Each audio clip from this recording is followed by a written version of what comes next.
Ang kakabus ug kapitos dili rason nga ang katawan hikawan sa kalipayon nga dalaning ting Pasko nga panahon. Dinhi sa Alicia Bohol Pananglit, diin ang katawhan sa tibuok tuig sa umahan nagpainit ug sa naglagiti nga init sa adlong nagpamahit, jutay nga alibyo sa ilang pagpingit ang ilang hilong nga syagit. Sa ikatuhang tuig human sa pandemya, gilatag diri sa plaza sa Alicia ang mga pagpasuga nga gituyo sa pagpadayag sa Paskos Kasadya.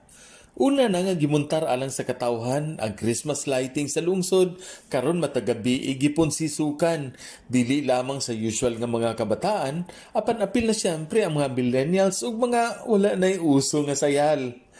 Higanting Christmas tree nga gisugan, mga bituon nga gipang-arko sa mga agyanan. Naapoy mga miniature sa Geo Park sa lungsod, ang Alicia East ug ang Alicia Panoramic Park nga mga buntod.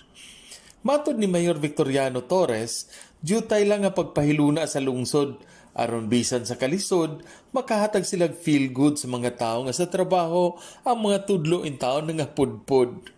Agi og suporta sa mga gagmay nga negosyante nila, may gibuksan usab sila nga food stalls diin sa mga bisita sa plaza sila magkapaninda.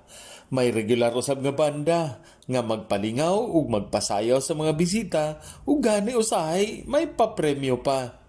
Napamatud-an sa Alicia nga dili ang kapobre o nga kadonahan niini kundi ang pagahin ug jutay aron ang tanan malipay ug ang diwa sa Pasko sa ginagmay nga kalipay mag-inambitay.